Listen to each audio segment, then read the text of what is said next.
Hello friends, welcome to FS. तो guys कैसे हैं आप सभी। आई होप कि आप सभी बहुत ही अच्छे हैं। तो चलिए गाइज, आज के डेट में हम बात करने वाले हैं 100 डेज क्वेश्चन चैलेंज सीरीज जो हमारा चल रहा है। इसमें बेसिकली हम बात कर रहे हैं, इस समय आर्गेनिक केमिस्ट्री के सॉल्यूशंस देख रहे हैं। तो चलिए गाइज देखते हैं आज के सॉल्यूशन।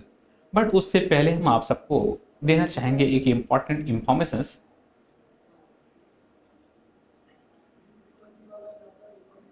चलिए, तो उससे पहले हम जो आप सबको देना चाहते हैं एक इम्पॉर्टेंट इन्फॉर्मेशन, वो क्या है हमारा इम्पॉर्टेंट इन्फॉर्मेशन ये है हमारा आईआईटी जैम और सीयूटी पीजी 2025 जो भी बच्चे तैयारी कर रहे हैं उन बच्चों के लिए स्पेशली ये लाइव बैच हमारा स्टार्ट किया जा रहा है, जो कि 16 सितंबर से स्टार्ट हो रहा है। तो ये बैच बहुत ही शानदार होने वाला है और इसमें वही बच्चे पार्टिसिपेट हो रहे हैं जो चैंपियन बनने वाले हैं। तो चैंपियन कहने का मतलब है जो अच्छे रैंक लाने वाले हैं। तो गाइज, अभी तक जिन बच्चों ने इस लाइव बैच को ज्वाइन नहीं किया है वे बच्चे जाएं फटाफट ज्वाइन कर लें। और ये बैच हमारा स्टार्ट हो रहा है 16 सितंबर से। और इस पर बेसिकली आप सबको 30% फ्लैट ऑफ भी मिल रहा है।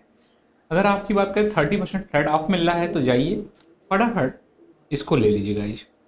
और यहाँ पे 30% ऑफ। और अगर आपको इससे रिलेटेड कोई भी इंफॉर्मेशन चाहिए तो आप इस कॉन्टैक्ट नंबर पे कॉल करके आप बात कर सकते हैं 91726688।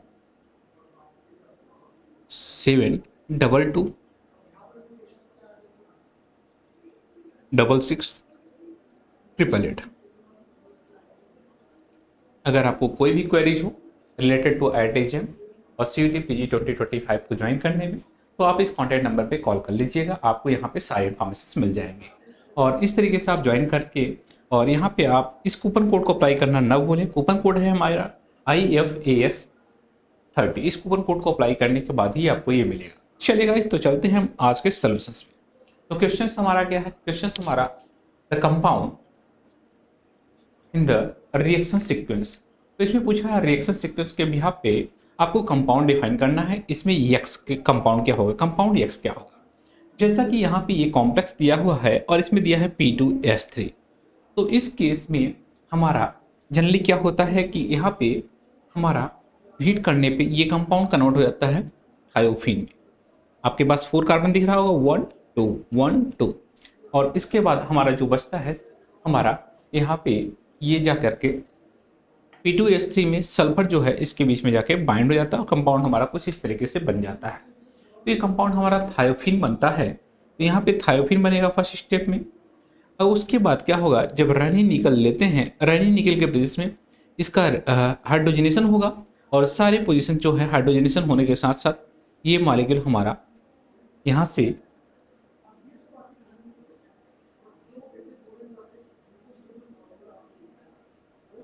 पूरी तरह से डिसोसिएट होकर के ये कन्वर्ट हो जाता है ब्यूटेन में।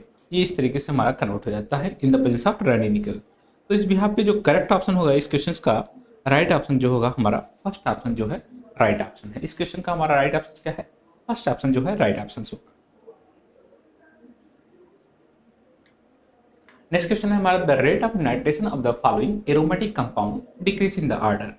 अगर हम रेट ऑफ नाइट्रेशन की बात करें तो नाइट्रेशन करने का मतलब क्या है, इलेक्ट्रोफिलिक सब्स्टिट्यूशन रिएक्शन। यानी बेंजीन है हमारा, बेंजीन है। बेंजीन के केस में आपको पता है बेंजीन सबसे ज़्यादा इलेक्ट्रोफिलिक सब्स्टिट्यूशन रिएक्शन कराता है।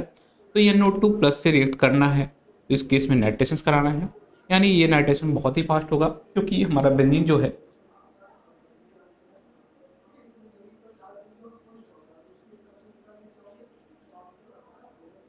इलेक्ट्रोफिलिसिटी जो होती है, अगर हम बात करें electrophilic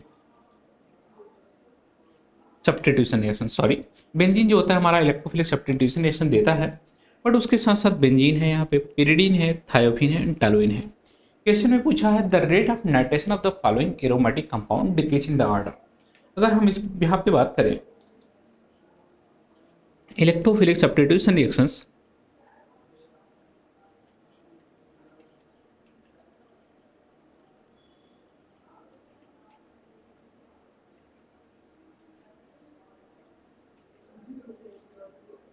is depend on the electron density. ये डिपेंड करता है इलेक्ट्रॉन डेंसिटी के ऊपर। तो बेंजीन तो हमारा इलेक्ट्रोफिलिक सब्स्टिट्यूशन रिएक्शन देता है, ये आपको भी पता है। क्योंकि आप सारे रिएक्शन देखते हैं बेंजीन के नाइट्रेशन भी होते हैं। उसी तरीके से यहाँ पे है पिरिडीन, थायोपीन है, टॉलुइन है। अगर देखें तो इलेक्ट्रॉन डेंसिटी किसमें सबसे ज़्यादा है, तो यहाँ पे बेंजीन है। बेंजीन के पास हमारे पास 6 पाई इलेक्ट्रॉन है, क्योंकि 3 पाई बॉन्ड है, 3 पाई बॉन्ड है, 1 2 3, ये 3 पाई बॉन्ड है। बट हम थायोफीन के केस में देखें तो थायोफीन ये है, थायोफीन के केस में यहाँ पे लोन पेयर इलेक्ट्रॉन भी है, तो इसके केस में भी 6 इलेक्ट्रॉन है, इसके केस में भी 6 पाई इलेक्ट्रॉन है, और यहाँ पे भी 6 पाई इलेक्ट्रॉन है। अब दोनों केस में किस में इलेक्ट्रॉन डेंसिटी ज़्यादा है? अगर इलेक्ट्रॉन डेंसिटी की बात करें तो इसमें 5 मेंबर रिंग में 6 इलेक्ट्रॉन, 6 पाई इलेक्ट्रॉन है, बट इस केस में 6 पाई इलेक्ट्रॉन जो है 6 कार्बन एटम के बीच में इन्वॉल्व है। तो यानी इसकी इलेक्ट्रॉन डेंसिटी ज़्यादा होगा, क्योंकि 5 लोगों में 6 इलेक्ट्रॉन है और यहाँ पे 6 लोगों में 6 इलेक्ट्रॉन है, तो 5 में 6 इलेक्ट्रॉन ज़्यादा कहलाएगा। तो इलेक्ट्रॉन ये रिच ज़्यादा है, जो इलेक्ट्रॉन रिच होगा उसके अंदर इलेक्ट्रोफिलिक सब्स्टिट्यूशन फास्ट होगा। तो सबसे फास्ट इसमें होगा हमारा थायोफीन में इलेक्ट्रोफिलिक सब्स्टिट्यूशन रिएक्शन, थायोफीन में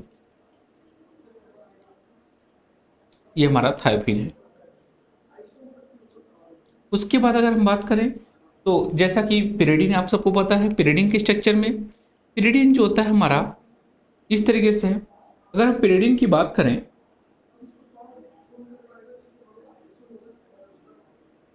पिरिडीन जो है हमारा न्यूक्लियोफिलिक सब्स्टिट्यूशन रिएक्शन देता है, ना कि इलेक्ट्रोफिलिक सब्स्टिट्यूशन रिएक्शन, क्योंकि यहाँ पे एक लोन पेयर इलेक्ट्रॉन है। इस केस में हमारा इलेक्ट्रोफिलिक सब्स्टिट्यूशन रिएक्शन ना देकर न्यूक्लियोफिलिक सब्स्टिट्यूशन रिएक्शन फास्टली देता है इन कंपेयर टू दिस। तो ये तो हमारा सबसे लेस हो जाएगा। अगर हम बात करें इसके बाद हमारा हो जाएगा, यहाँ पे है थायोफीन, सॉरी टॉलुइन है। टॉलुइन जो है हमारा, टॉलुइन के केस में यहाँ पे CH3 है। तो CH3 में जो देखें, अगर हम CH3 के केस में अगर देखें तो CH3 में प्लस आई इफेक्ट लगेगा, उसके साथ साथ हाइपर कॉन्जुगेशन इफेक्ट भी लगेगा। यहाँ पे CH3 की उससे hyper conjugation as well as plus I effect भी लगेगा, जिसकी वजह से इलेक्ट्रॉन डेंसिटी बहुत ज़्यादा होगी इस पर इन कंपेयर टू बेंजीन। तो यहाँ पे इलेक्ट्रॉन रिच स्पीसीज होगा इस पर।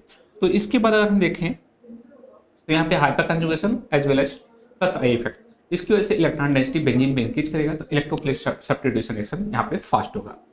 तो इसके बाद हमारा आएगा टॉलुइन,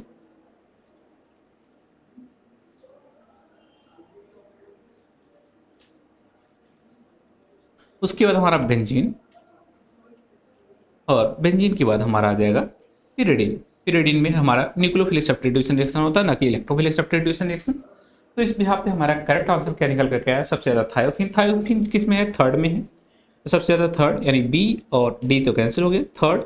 उसके बाद है टॉलुइन, टॉलुइन तो फोर्थ, यानी हमारा करेक्ट आंसर जो आया बी ऑप्शन जो होगा इस क्वेश्चन का राइट आंसर हो जाएगा। The major product of the reactions, इस क्वेश्चन में पूछा है मेजर प्रोडक्ट क्या होगा। अगर मेजर प्रोडक्ट की बात करें तो ये पिनाकोलोन रिएरेंजमेंट टाइप का है। तो यहाँ पे H+ अगर हम ले लें तो ये H+ इसको ले लिया तो ये कन्वर्ट हो गया इस फॉर्म में,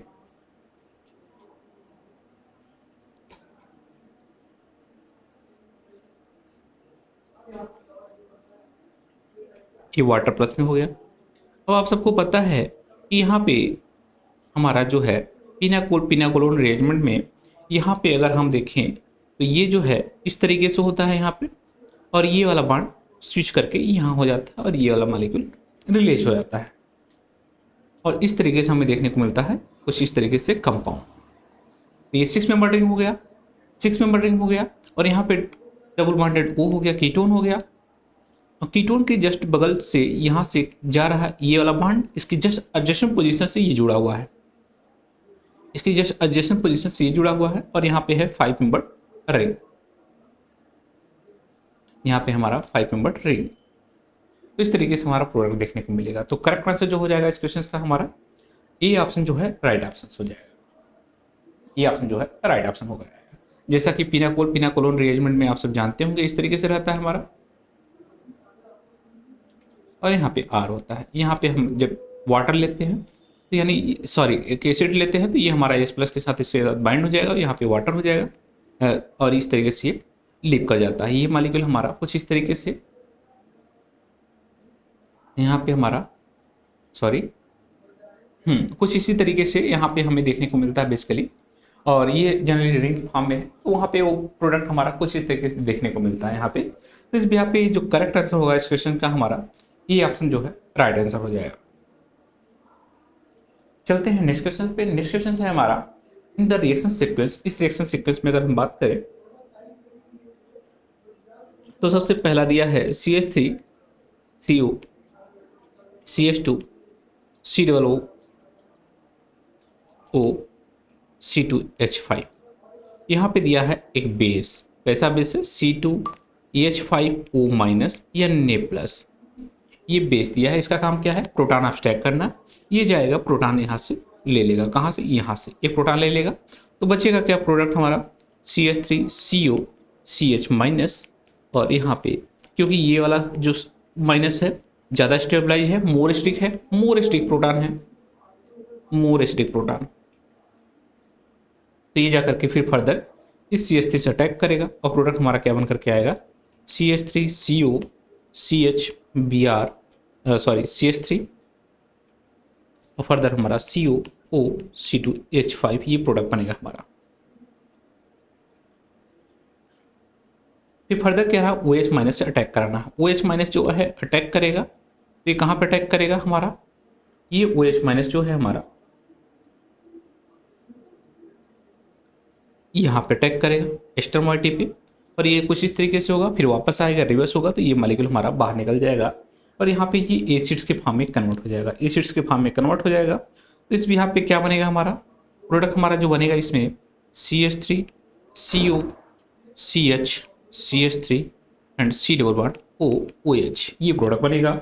इसमें कौन सा ऑप्शन करेक्ट होगा, यहाँ पे पूछा है Y, तो ये Y प्रोडक्ट क्या होगा, Y में हमारे एसिड बनेगा, इसमें एस्टर है, ए भी नहीं बनेगा, ए भी नहीं बनेगा, बचा थर्ड ऑप्शन। थर्ड ऑप्शन जो है इस क्वेश्चन का राइट आंसर हो जाएगा, थर्ड ऑप्शन जो है राइट आंसर हो जाएगा।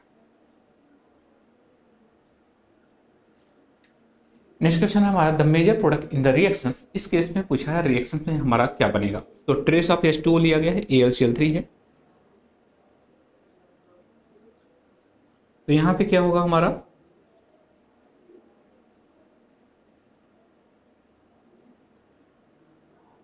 जनरली इसमें होता क्या है AlCl3 रिएक्ट करता है हमारा वाटर से, कन्वर्ट किस में हो जाता है, ये हमारा हो जाएगा AlCl3 ये रहेगा, इसके साथ साथ यहाँ पे बनेगा हमारा कोऑर्डिनेट बॉन्ड टाइप का इस तरीके से। फर्दर क्या होता है हमारा जो टॉलुइन है, टॉलुइन इसमें आइसोमराइज होगा। अब जो हमारा ये 1 बेंजीन दिया गया है इस तरीके से CH3 ये आइसोमराइज हो जाता है इस केस में, और आइसोमराइज होकर के यहाँ पे आर्थो है, आर्थो पोजीशन पे था, अब ये हो जाएगा हमारा पैरा पोजीशन पे। ये ट्रैटोमराइज आइसोमराइजेशन रिएक्शन है, यानी AlCl3 की प्रेजेंस में ये आइसोमराइज हो जाता है, ये पॉइंट सभी को पता है। ये जो है AlCl3 के प्रेजेंस में आइसोमराइज होगा और पैरा पोजीशन बनाएगा, तो करेक्ट आंसर जो हो जाएगा इस क्वेश्चन का बी ऑप्शन जो है राइट आंसर हो जाएगा।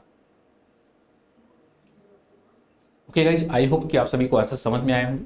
तो कुछ भी डाउट्स रहेंगे तो आप लोग चैटिंग बॉक्स में मैसेज कर दीजिएगा, उसको रिप्लाई करेंगे। ओके गाइज, तो इसके साथ साथ आप सबको एक इंपॉर्टेंट इन्फॉर्मेशन देना है क्या कि IIT JEM as well as CUT PG से रिलेटेड अगर अभी भी आपके पास कोई डाउट्स हैं, आपको नहीं पता है इसके बारे में कि sir previous year question paper में अगर हमें डाउट है तो कौन से ईयर का, जैसे बहुत सारे गूगल पे क्वेश्चन पड़े हुए हैं लेकिन आप लोग कन्फ्यूज रहते हैं कि ये हमारे सिलेबस का है या नहीं है, तो आप जाकर के इस साइट पे IFS के साइट पे जाकर के वहाँ पे विजिट करिए और वहाँ पे आपको previous year question paper IIT JEM और CUT PG के भी सारे के सारे यहाँ पे पड़े हुए हैं। उसके साथ साथ प्रैक्टिस क्वेश्चन पेपर भी है, paper analysis, exam syllabus, exam pattern, यानी यहाँ पे सारी चीज़ें एक ही जगह पे समराइज करके दिया हुआ है। तो अभी तक अगर आप लोगों ने साइट पे विजिट नहीं किया तो जरूर विजिट करें यहाँ पे। ओके गाइस, तो आज के लिए बस इतना ही। Thank you and happy learning, bye bye.